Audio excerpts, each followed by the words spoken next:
천손의 긍지와 선민의식의 관점. 천손의 긍지와 선민의식의 관점에서는 단군 고조선의 역사를 통해 우리 민족의 정체성과 자긍심을 고양하고자 하는 논문의 목적을 달성하기 위해 단군 고조선의 역사가 우리 민족에게 어떤 의미와 가치를 가지는지, 우리 민족이 어떤 성격과 미덕을 가지고 있는지, 우리 민족이 어떤 역할과 책임을 가지고 있는지 등을 논의해야 합니다. 하지만 현재의 논문에서는 단군 고조선의 역사와 우리 민족의 정체성과 자긍심 사이의 관계를 명확하게 설명하거나 논증하지 않고 있습니다. 예를 들어 단군 고조선의 역사가 우리 민족에게 어떤 의미와 가치를 가지는지를 보여주기 위해서는 단군 고조선의 역사가 우리 민족의 기원이나 문화, 정신, 철학, 종교, 윤리, 도덕, 법, 정치, 경제, 사회, 교육, 예술, 과학 등 성경 이외의 세계 경전과 예언서, 그리고 고대 역사서 속에서도 선택된 백성,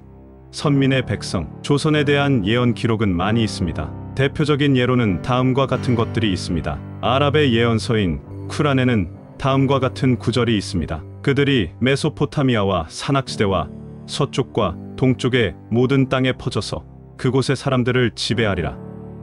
이 구절은 조선을 포함한 동아시아 지역이 선택된 백성의 땅이 될 것이라는 예언으로 해석될 수 있습니다. 중국의 고전인 사기에는 다음과 같은 구절이 있습니다. 동쪽에 조선이라는 나라가 있는데 그곳 사람들은 곧 단군의 자손들이다. 그들은 흰 머리에 붉은 옷을 입고 있으며 용과 봉황을 숭배한다. 이 구절은 조선이 선택된 백성의 땅임을 보여주는 것으로 해석될 수 있습니다. 일본의 고대 역사서인 일본서기에는 다음과 같은 구절이 있습니다. 조선이라는 나라는 단군의 후손들이 세운 나라이다. 그들은 곧 천손민족이며 신의 가호를 받는 백성들이다. 이 구절은 조선이 선택된 백성의 땅임을 보여주는 것으로 해석될 수 있습니다. 물론 이러한 예언 기록들이 모두 사실로 받아들여지지는 않습니다. 하지만 이러한 기록들은 우리 민족이 오랫동안 선택된 백성, 선민의 백성으로 여겨져 왔음을 보여주는 중요한 근거가 될 수 있습니다. 다음은 이러한 예언 기록들에 대한 몇 가지 해석입니다.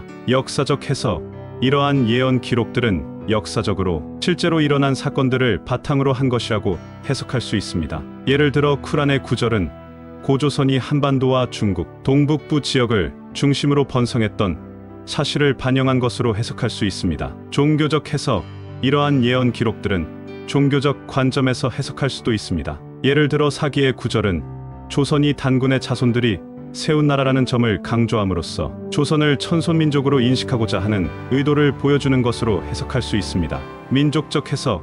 이러한 예언 기록들은 민족적 관점에서 해석할 수도 있습니다. 예를 들어 일본 서기의 구절은 조선이 천손민족이라는 점을 강조함으로써 일본의 국조인 천조대신이 조선의 단군의 혈통을 이어받은 사람들을 혈통적 후손이라고 합니다. 혈통적 후손은 단군의 직계 자손뿐만 아니라 단군의 자손들 사이에서 태어난 후손들도 포함됩니다. 혈통적 후손은 단군의 혈통을 이어받은 자긍심과 책임감을 가지고 살아가고 있습니다. 또한 단군의 정신을 계승하고자 하는 노력을 하고 있습니다. 단군의 문화를 이어받은 사람들을 문화적 후손이라고 합니다. 문화적 후손은 단군의 신앙, 언어, 문화 등을 공유하는 사람들입니다. 문화적 후손은 단군의 문화를 계승하고자 하는 노력을 하고 있습니다. 또한 단군의 정신을 바탕으로 한 새로운 문화를 창조하고자 하는 노력을 하고 있습니다. 혈통적 후손과 문화적 후손 모두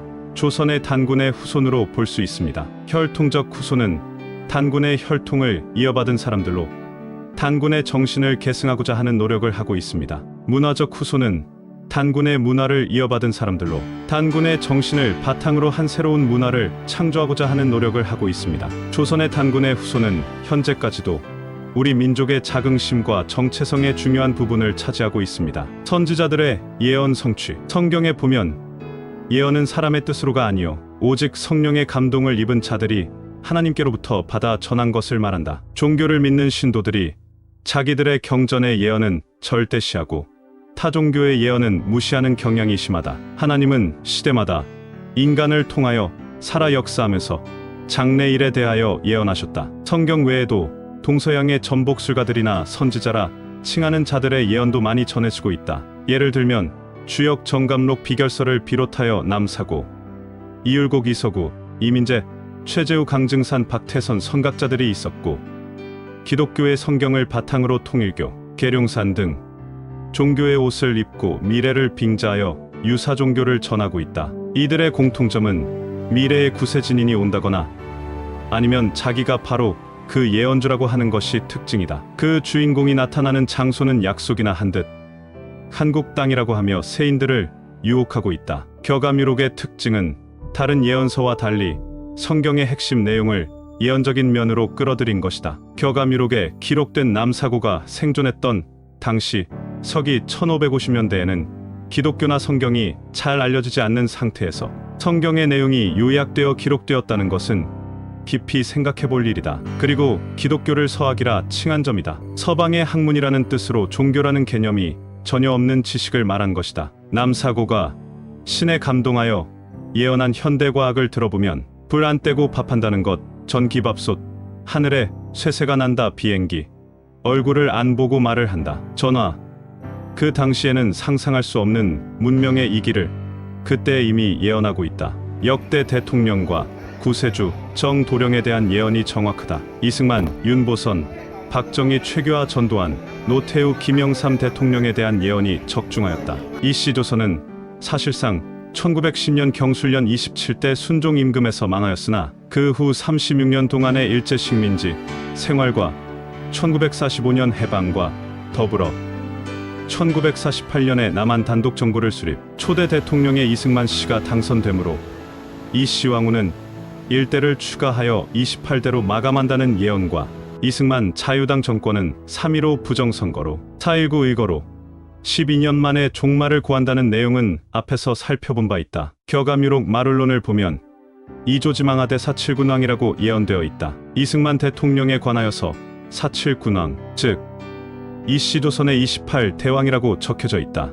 이씨 조선은 제27대 순종에서 사실상 망했으나 그 후 이승만 대통령에 의해 일대가 더해져서 28대의 이씨 운이 끝나게 된다. 또한 격암유록 말초가에는 이씨 조선이 경술년 1910년 순종 연호인 융이 4년 7월에 망했다가 1948년 다시 이씨가 섭정을 하게 된다고 예언되어 있다. 말초가에는 노서쟁룡 목자퇴 은연자 추미입 늙은 쥐와 용의 싸움같이 대세에 몰려 이씨 목자이가 물러가면 그 뒤를 이을 사람이 스스로 나오는데 소의 꼬리를 붙이는 사람이다. 여기서 소는 지지로 축을 뜻하며 여기에 꼬리를 붙이면 윤자가 된다. 윤보선 대통령이 등장할 것이 예언되어 있다. 가불가에는 영운혁명 재건박 한수탈로 삼처박 재건혁명을 일으켜 정권을 잡은 농부 출신 박씨, 박정희 대통령이 3번 총을 맞아 죽을 것을 누가 알겠느냐고 예언되어 있다. 삼림 출세, 천수박 삼처박 운수가지 삼림 즉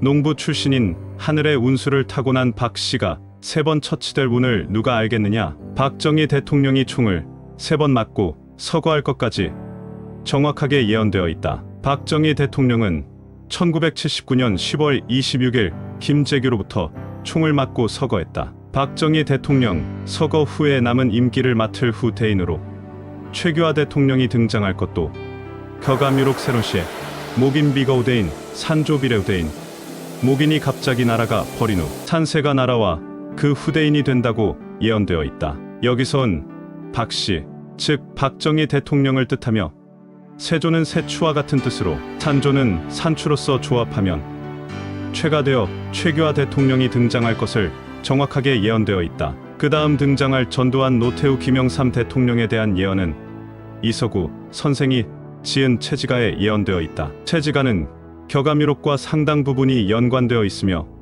이 또한 우리나라에 대한 예언서라 볼 수 있다. 전두환 대통령은 박정희 대통령 서거 후 혼란스러운 전국 속에서 곳곳에서 데모가 일어나고 급기야는 광주항쟁까지 비화되는 과정에서 등장한다는 것이 예언되어 있다. 제1강산 돛대로서 도사공 이누구 신고 세계동란 하울적의 전 원수가 아니던가. 상이 어지러울 때 배를 저어갈 사공은 전씨 성을 가진 우두머리라는 뜻으로 전두환 대통령을 뜻한다. 그 다음 노태우 대통령은 역시 채지가의 경상도 출신이며 대장 출신으로 대통령에 오른다고 예언되어 있다. 남강 철교 이다리가 위달인가 경상도의 노달이라 15야 밝은 달은 달도 밝고 명랑한데 우르대장 노대장 천지수단 손에 있네. 이 예언대로 경상도 출신이면서 대장으로 예편한 노태우 씨가 대통령이 될 것이 예언되어 있다. 그 다음 정권을 김영삼 씨에게 물려주기 위해 세 개의 정당 민정당, 민자당, 민주당을 통합하고 다리를 놓아준다는 뜻으로 남강철교라는 단어가 등장한다. 역시 체지가에 김영삼 대통령이 등장할 것이 예언되어 있다. 등 들고 불 밝혔네. 어주자를 다시 만나 무릉도원 찾아가니 남해 남짓이 남지 대강철교 높았구나. 어주자는 배를 갖고 고기를 낚는 어부 출신을 말하며 출생지는 남쪽 바다에 있는 남쪽 지방을 뜻하고 대강철교는 육지와 섬을 이어주는 다리라는 뜻으로 김영삼 대통령의 출신 내력을 정확하게 예언하고 있다. 그 다음 정권을 김대중 대통령에 대한 예언은 격암유록 초장에 보면 탄탄대로 영불 유영무영양대중 도통천지무영의 탄탄대로를 뚫어 명원이 불변하는 영생의 세계를 건설할 것이니 무영의 영적 종주와 유영의 세상적인 정주로 양대중이 나온다. 도통하는 이치는 형체밖에는 없으니 우리 몸속의 마음에서 찾아야 한다. 즉 유영은 정주로서 김대중 대통령을 가리키는 것이고 무영은 구세주의 역사를 하시는 영적 종주로서 인신도성 안정도령님을 나타낸 예언 말씀이다. 종주로서 대중은 대자의 왼쪽으로 삐친 일액은 양이요 오른쪽으로 삐친 일액은 음이며 이에 한일자는 합의를 뜻하고 중자은 황극중천의 음양이 없는 세계를 뜻하므로 종합하여 정리하면 선천의 양과 후천의 음을 합일하여 황극중천의 세계, 즉 불사영생의 신선의 세계를 만들 사명자이자 주인공을 암시한 말이다. 그러나 정주가 종주의 뜻에 따라 하나님의 도의 정치를 하지 않게 되면 전임 대통령들과 같이 하나님의 외면을 받게 되어 그 말로가 순탄치 않음을 빨리 깨달아야 하며 그 결과로 대한민국뿐만 아니라 전 세계의 운명이 달라진다는 사실을 명심해야 할 것이다. 그리고 도통천지무영회라는 말은 도통천지는 형체밖에는 없다는 뜻으로 형체 안에, 즉 우리의 몸속 마음에 있다는 말이며 도통천지의 비결은 마음에 있다는 뜻이다. 격암유록의 내용을 설령 누군가가 해안이 있어 풀었다고 해도 해안이 있는 그는 결코 천기를 누설하지 않는 것이다. 천기란 마귀의 공격을 피하여 이루어 나가는 하늘의 비밀이므로 함부로 발설했다가는 하늘이 제명을 보존하지 못하는 것이다. 예를 들면 앞으로 설명될 이씨조선의 멸망과 일제의 침략, 근세의 정치적 인물들, 역대 대통령에 대한 예언 등은 450년 전에는 전혀 이러한 실존 인물이 태어나기 이전이었으므로 알아맞히기가 어려웠으며 등장인물이 출연한 후에라야 풀리게 되어 있다. 450년 전에는 38선이란 용어가 없었으며 판문점이란 지명도 없었다. 38선이 생기기 전까지는 전혀 해석도 불가능한 시대적으로 예언한 것을 어찌 위서라 하면 조상의 지혜를 모독할 수 있겠는가. 다만 그를 이용 또는 인용하여 혹세무민한 사람의 잘못이 크다고는 할 수 있다. 그러나 그들도 자기 뜻대로 한 것이 아닌 격암유록이 깊이 감춘 때가 있는가 하면 세상에 그 빛을 드러낼 때가 되었으므로 그런 선지자를 통하여 이 땅에 그 모습을 드러냈다고 말할 수 있겠다. 사실상 그 기록대로 우리나라에 서학대 치천우냐 기독교가 불 일어나듯 하리라는 예언도 맞았다고 말할 수 있다. 그 예언대로 1950년대로부터 기독교는 우리나라에서 밤하늘에 십자가를 붉게 밝히며 불 일어나듯 교세가 팽창하였다. 우리나라 근대 문화의 발전에 기독교의 영향력을 부인하지는 못할 것이다. 네페연 60세의 기록에는 이사야서 60장의 내용이 생생하게 요약되어 기록되어 있다. 일어나라 빛을 발하라 내 눈을 들어 사면을 보라 무리가 다 모여 내게로 오느니라 바다의 풍부가 내게로 돌아오며 성경과 격암유록의 기록은 다 때가 되면 천하만방에서 대한민국을 향하여 하나님에게 드릴 예물을 가지고 몰려와서 기쁘게 봉사할 것이라고 기록하였다. 이사야 35장은 새 35장이라는 제목으로 만민지중 복명언어, 즉 많은 사람 가운데서 하늘의 명을 듣는 사람이 있는데 이 사람은 서기 동래한 사람이다. 생초지락의 기록에는 상제지자 두성 서해안결혼 이거후 등고망원 찰세간 20세 금시당 동방출연 결혼해성 하나님의 아들이 서양 기독교에서 원통한 일을 당하고 떠난 후 높이 떠서 세상을 살펴볼 때 20세기 말에 동양 진리를 만나 맺힌 원통함을 풀고 그 유치함을 벗어났다. 즉 장성한 자가 되었다라고 기록되어 있다. 설명인데 이를 재해석하면 동서의 모든 진리를 알아야 원만한 자격을 이룬다고 볼 수 있다. 증상께서는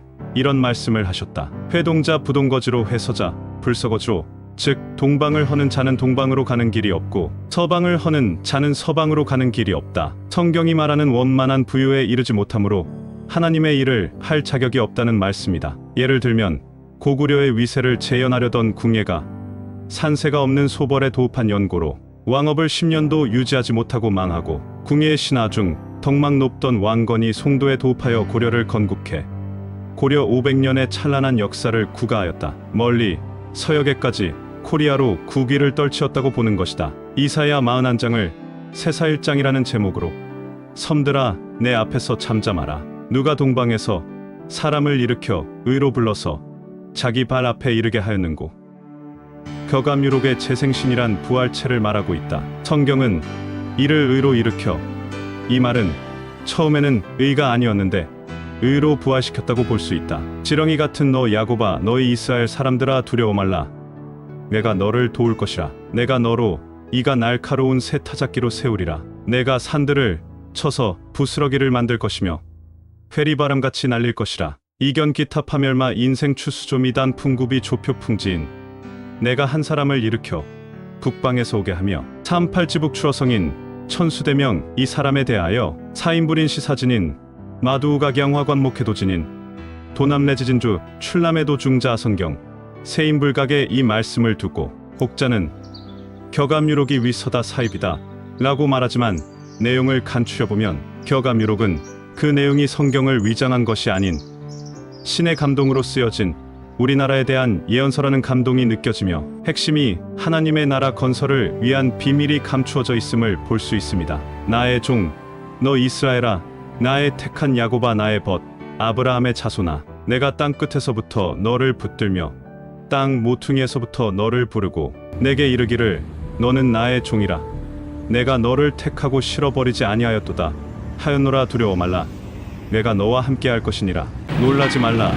나는 내 하나님이 될 것이니라. 내가 너를 굳세게 할 것이니라. 이 예언 기록은 이스라엘을 위한 말씀이 아니고 이스라엘의 계보를 이은 단지파가 있는 땅 끝 땅 모퉁이 나라 단민족에 대한 예언이라 할 수 있다. 이사야 선지자는 이를 환상 가운데서 본 것이고 남사고 예언가는 신인으로부터 전수받아 기록한 예언이다. 비결서에서도 삼각산의 연기로 조선 왕조 500년을 유지하고 지우는 남방으로 내려가 영남 가야산 줄기에서 조씨가 이기신 하나님 부처님으로 마와 천년시대가 오는 것으로 끝을 맺고 있으니 이 또한 쓴 이가 그냥 쓴 것이 아니고 영감을 받아 쓴 것이라. 꼭 미신설로서만 가볍게 흘려버릴 수만 없는 것이 아닌가 생각되기도 하는 것이다. 옛 비결서에 또 재미있는 기록이 나오고 있는데 서기동래 진인출이란 문구가 나오는데, 즉 서쪽에서 기독교가 동방으로 전래되어와 그 경전인 성경을 타고 구세주가 한국 땅에서 나온다고 기록되어 있다. 동방에서 한 사람을 일으켜 의로 불러 열국을 굴복해 하며 왕들을 치리하게 하시되 하였으니 전 세계를 심판하고 다스릴 구세주가 동방에서 나오게 되어 있다는 뜻이요. 내가 땅 끝으로부터 너를 붙들고 땅 모퉁이로부터 너를 불러 하였으니 그 주인공은 동방에 위치한 땅 끝 땅 모퉁이, 즉 반도의 나라에서 나온다는 뜻이다. 남사고 비결인 격암유록 새41장, 대륙동방 해우반도 천하일기 재생신, 이견기타 파멸마, 대륙동방인 우리나라 한반도 땅에서 천하 기운을 하나로 모은 구세진인 정도령 이긴 자가 나오는데 그 신인을 바라보는 대로 마귀를 박살내신다고 예언되어 있다. 이 예언 그대로 지금 정도령님이 이끄시는 이곳은 나라는 주체의식이 욕심부리는 마음을 없애는 방법을 가르쳐 주신다. 이기신 완성된 하나님이 좌정하신 그분은 이슬성신을 부어주시어 악한 마음을 선한 마음으로 변화시켜 주는 놀라운 역사를 하고 계신다. 섬들아 잠잠하라. 동방 땅 끝 땅 모퉁이에서 너를 불러 일으키리니 열국 왕들이 다 와서 굴복하리라 라고 이사야 선지자가 예언한 말씀대로 오신 분이다. 예로부터 동방하면 한국과 일본을 말하며 섬들아 잠잠하라 했으니 일본은 해당이 안 된다는 뜻이고, 땅 끝 땅 모퉁이는 우리 한반도 즉 대륙 끝에 붙어있는 삼면이 바다에 둘러싸인 모퉁이 땅 우리 대한민국을 가리킨다. 열국 왕들을 굴복시킬 이긴 자가 우리 대한민국에서 나올 것을 예언해 놓은 것이다. 특히 정도령 조이성님이 태어나신 김포는 동쪽으로는 한강이 흐르고 북쪽으로는 임진강이 흐르며 서쪽으로는 서해 바다가 있기 때문에 모퉁이 땅이 되어 모퉁이 땅 중에서도 모퉁이 땅이 되는 곳이다. 불교 경전 중에 미륵진경의 사죄천조구 중생, 즉 하늘의 조씨가 인간의 죄를 사하여 중생을 구원한다는 뜻이다. 법구경 안녕품에는 욕도생 사고 당복감놈이 생사의 고뇌를 벗어나고자 하거든 마땅히 감로의 맛을 알고 이를 먹는 데 있다고 하였으며 위조생사고자 의미감로 연기하는 늙고 죽고 고생하는 자를 위하여 조가 감로를 마시게 하여 아는 열반케 하리라 하여 어조사 조를 사용하여 감로를 내리는 자가 조씨임을 암시하였는데, 선불 가진 수어록에는 조안양진인 시지천성금단대도 조가 양을 되찾아 진인이 되어 천선부처의 금단대도 최고의 경지를 깨닫게 된다. 미륵진경의 사죄천조구 중생 하늘의 조씨가 인간의 죄를 사하여 중생을 구원한다. 미륵하생경에는 천조록 인간선악 노심봉 하늘의 조씨가 인간의 선악의 노고를 기록하여 응당히 보답한다고 예언하여 구체적으로 조라는 성씨의 사람을 통하여 감로를 내리고 중생들을 구원한다고 예언하여 놓았다. 한민족의 위대한 예언서 격암유록 새 41장에는 대륙동방 해우반도 천하일기 재생신 인생추수 조미단 풍구비 조표풍지인 궁을 십승. 이 예언 기록은 대륙의 동방 바다에 둘러싸인 반도 땅에 천하의 기운을 받아 거듭난 몸으로 인생을 추수하는 분이 나오는데, 그가 궁을 이기신 하나님 정도령이다. 불경과 격암유록의 이상과 같이 예언이 되어 있는데, 인생을 추수하는 분이라는 것은 구세주를 말하며 지게미 조자에서 쌀 미자를 바람에 몰아날려 버린 조씨의 사람이 십승, 즉 이기신 하나님이라는 뜻으로 격암유록에서 예언하고 있으며, 정도령이 나라는 주체의식을 이기고 성령으로 거듭난 이기신 하나님으로 나타나며 하늘의 조씨 성으로 온다는 것을 예언하여 무리 조자 창령 조씨로 조이성님과 일치하는 성씨로 미륵불 정도령 십승인 이긴 자 구세주 하나님이 반도 땅에 온다는 예언을 불경과 격암유록과 똑같이 예언하고 있다. 불경 불설미륵 내시경 미륵도수하자 용사월 8일 명성 출시득불도 미륵부처님이 도 닦는 나무 아래 앉아서 4월 8일에 밝은 별이 나타났을 때의 불도를 얻는다. 여기서도 미륵부처님이 밝은 별이라는 이름으로 오신다고 의미 있게 알리고 있다. 혹 어떤 분들은 밝은 별이 어째 사람의 이름이냐고 하는데, 밝은 별이라고 한다면 금성과 효성을 말하는데, 그런 샛별을 받는다면 별이 얼마나 큽니까? 구세주인 미륵불이 별에 깔려 죽으니 그런 뜻은 아니겠지요. 그러므로 석존이 말한 석존 사후 3007년에 미륵부처가 오신다고 했으므로 여기서 밝은 별이라고 하는 명성의 바른 뜻은 바로 매일 뜨고 지는 별들의 의미가 아니고 바로 밝은 별이라는 의미의 이름으로 오신다는 뜻이다. 미륵하생경에 세존할 아차천성 차제하생 일체권속계작인 세종께서 가라사대 얘가 다음에 하늘의 별로 내려오리로다. 그리하여 일체 권속이 다 하늘 사람이 되게 하리라. 미륵하생경에 영재천성 교화 중생 하늘의 별이 모든 중생을 교화시켜 호령한다는 예언 등에서 조이성님의 이름 희성이라는 이름으로 이 세상에 나타났다고 기록되어 있다. 소사역국에 사는 많은 흰 무리들은 그분이 바로 감로수 이슬성령을 내리는 생미륵불임을 알아보고 따르고 있다. 격암유록 초장의 욕식 창생보명처 길성조림진 십승하는 예언 말씀이 있듯이 생명을 보전하고 하늘의 지식을 구하는 곳은 길한 별이 밝게 비추어 임하는 곳, 바로 이기신 하나님이 있는 곳이라고 그들은 이해하고 있다. 금제천성 교화 중생 연불존심 충유인의 편시수행 일체천성 불취위화. 이제 모든 하늘의 별로서 중생을 교화하여 마음의 연불이 끊이지 않게 하며 충유인이를 수행케 하리니 일체 하늘의 별들로 하여금 화를 입지 못하게 하겠노라. 이 경구에서 보는 하늘의 별의 바른 뜻은 본래 하늘은 부처님을 상징하는 것으로 하늘의 별이 빛이 반짝반짝 빛나는 밝은 별이요, 그러므로 밝은 별이라고 하는 부처님의 이름을 의미하는 것이다. 이러한 뜻으로 석존은 법화경에서 하늘의 샛별을 보고 보리를 증득하였다고 하였으나 석존도 그 별은 별이 아니다라고 한 것과 뜻이 같음을 알 수가 있는 것이다. 그래서 미륵부처님의 이름은 빛나는 밝은 별이라고 하는 뜻인데, 이 뜻을 한자로 보면 곧 희성이라는 의미가 되는 것이다. 이상에서 살펴본 바와 같이 미륵불의 성은 물이 조자 성씨로 오시며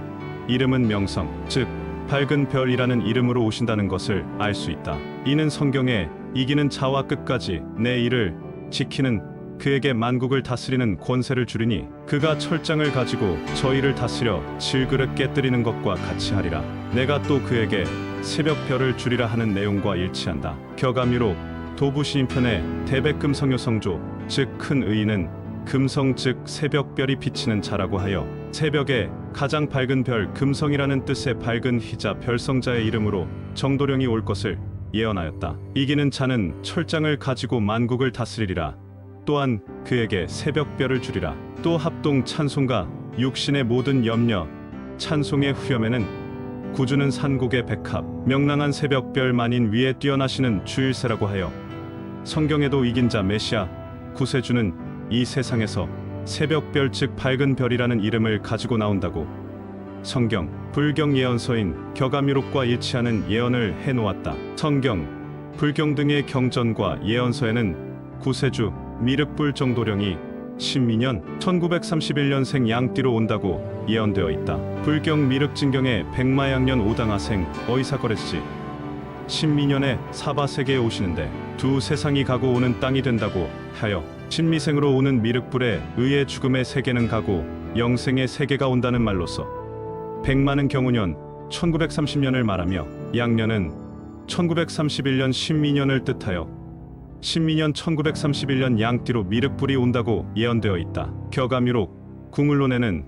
청룡지의 여상가일 지병거토 구경영이 58년이라고 예언하여 청룡 즉 청은 오행상갑 용은 용띠진을 의미하여 1904년 갑진년으로부터 여상가일 즉 여자는 칠자를 두 개 겹친 것으로서 14를 말하며 여자를 가일 즉 한 번 더하라는 뜻대로 하면 14 곱하기 2 즉 28년을 더하라는 뜻으로 중복되는 1년을 빼고 합치면 1931년이 되는데 이는 조이성님의 출생년과 일치한다. 성경에도 구세주를 어린 양으로 표현하여 구세주가 양띠로 올 것을 예언하였다. 조선의 국군에 대하여 일본의 예언자요 종교사상가인 우지무라 간조의 예언을 상기해보면 명치메이지유신을 단행한 일본의 경세가들은 아시아 대륙을 지배할 야망을 가지고 조선으로 진출하여 청국과 러시아 두 세력을 전쟁으로 물리치고 을사조약을 강제로 체결하고 1905년 경술국치 조약 단계에 돌입할 무렵에 우찌무라는 1907년에 놀라운 예언을 하였다. 조선이 국권을 빼앗기고 비분에 잠겨 절망하고 있을 때 자기의 조국 일본은 죄 없는 조선 침탈의 죄 때문에 결국엔 망할 것이라고 다음과 같이 말했다. 조선이 지금은 군대도 군함도 없는 약소국으로 외국의 침략을 당하지만 불원장래의 하늘에서 신이 강림하여 조선은 신의 보호를 받을 것이라는 경고를 일본 정부에 했다고 한다. 옛 유대 땅에 빛이 나타나 세계를 비침 같이 조선은 동방의 빛으로 세계를 비치는 등불이 되리라는 엄청난 폭탄 같은 예언을 하였던 것이다. 이 예언은 자기 나라의 위정자들을 책망하고 조선인을 위로하고 격려하는 진심 어린 예언이었다. 예언한 지 한 세기가 다 될 즈음에 그 예언이 실현되어 동방의 빛인 구세주가 한국 땅에 나타나 세계를 향해 영생의 세계가 도래했다고 외치며 밝은 빛의 말씀을 전하고 있다. 예언적인 시를 읊었던 인도의 시성 타고르도 1920년대 그 당시의 조선을 동방의 등불이라고 모래로 예언한 적이 있었음을 우리는 상기해 둘 필요가 있다고 생각한다. 예로부터 중국의 성현들도 조선을 군자의 지국이라 하였다. 뿐만 아니라 삼신산에 불로초가 있다고 예언하였는데 이 이야기를 들은 진시황이 동남동녀 500상을 조선에 보내 불로초를 구해오라고 명령했던 일도 있다. 예를 모르면 군자국인 동이 즉 조선에 가서 배워오라고 할 정도였다. 이를 미루어 보면 이미 조선이란 곳은 단군 왕조시대 고결한 히브리 문화인 모습, 율법의 법도와 예법을 준수할 줄 아는 고등문화를 가진 천손민족임을 입증한 것이라고 볼 수 있다. 앞에서 이미 언급한 바와 같이 인도 시성 타고르도 조선을 찬양했다는 것을 이미 언급한 바와 같이 역사가 깊은 나라 인도의 시성 타고르가 자기 나라의 장래를 말하지 아니하고 멀고 먼 대륙 끝에 붙어있는 조선을 일컬어 부모국 동방의 등불이라고 찬양했다는 것은 깊은 의미와 뜻이 있지 않겠는가? 이는 한결같이 영감을 얻어 말하였기 때문에 그 예언대로 언젠가는 때가 이르면 성취되는 것이다. 한국에 관하여서도 성경을 주의 깊이 숙독을 하며 살펴보면 범상하지 않은 예언적인 말씀들이 있음을 발견할 수 있다. 이는 아직 때가 되지 않아 우리가 깨닫지 못할 뿐이다. 그때까지 누설되지 않도록 하기 위하여 숨기시려고 암시적으로 혹은 묵시로 표현해 두신 것으로 이해할 수 있는 것이다. 묵시를 받은 예언자들 자신들도 그 뜻을 알고 싶어 하나님께 기도해도 하늘의 비밀을 나타내실 때까지 감추시고서 다니엘아, 이 글을 마지막 끝날까지 간수하고 봉함할 것이니라고 하셨다. 국조 단군의 뿌리 역사와 메시아, 구세주의 출현에 관한 예언들은 지극히 하나님이 숨기신 하늘의 극비 역사였다. 그 하나님의 성령의 역사적 계보와 혈통을 성경과 세계사 속에서 살펴보면 다음과 같이 정리할 수 있을 것이다. 참 메시아의 출현과 고조선을 세운 단군의 역사를 예고한 선지자들은 야곱, 모세, 이사야, 기타 여러 선지자들이 많이 있지만 그 가운데 야곱은 둘째 부인 레아의 아들 가운데 넷째 아들 유다가 주권자로 활동할 것을 누구나 알 수 있도록 표현하였으나 야곱의 본처의 부인 라헬의 아들 단에 관한 기사는 장자로 올 것을 묵시적으로 기록한 고로 그 누구도 알지 못하여 밝혀지지 않았던 것이다. 이것은 다른 뜻이 아니라 모형은 표면에 드러내어 사탄 마귀로 하여금 화살을 유대인을 향하여 싸우게 하고 원형혈통과 문화를 지닌 선민들은 꼭꼭 숨겨둔 것이다. 지금은 때가 되어 상제 하느님이 친히 천손 원형 민족을 세계 속에 들어 올려 우뚝 세우고 있다. 태고시대부터 모든 예언이 한국 땅에서 실현된다는 상제 하느님의 말씀에 눈을 향할 때 새 세계를 발견할 수 있을 것이다. 대한민국은 백이 민족은 히브리 민족의 원족이다. 우리 민족이 이스라엘 민족이라는 것은 생활 습관이 너무나 똑같은 것을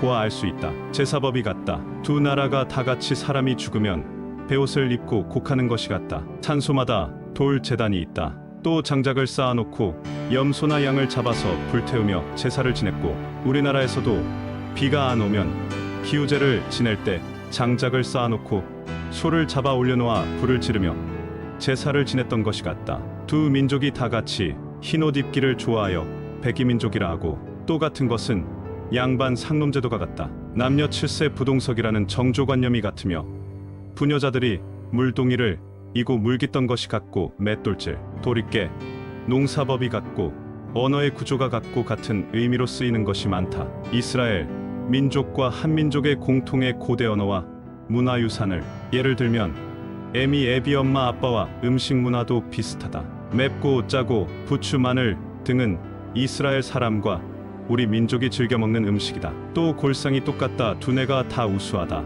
또 키가 작은 것이 같다. 모세가 가나안에 정탐꾼 보냈을 때 돌아와서 아낙 사람은 장대 같고 이스라엘 사람은 메뚜기 같다고 했으니 바로 키가 작다는 말이다. 또 절기가 같은 것이 있다. 유월절에 양의 피를 문설주에 발라서 화를 면했다고 하여 지켜오던 절기를 한국에 오니 양이 없어 피 색깔과 비슷한 팥죽을 쑤어 문설주에 바르며 잡귀마귀가 들어오지 못하게 한동진 날 팥죽을 쑤어 먹는 것이 지금까지 지켜오고 있다. 그러므로 우리 민족이 바로 이스라엘 민족 중에 이스라엘 민족임을 풍습, 언어, 문화, 고고학적 유물들을 통해 알 수가 있다. 선민 중에 선민인 단지파에서 인류를 구원할 구세주를 배출하기 위하여 하늘의 백성들을 동방으로 옮겨놓고 숨기며 하늘의 지혜를 키우시는 것을 성경이 증명하고 있다. 감사합니다.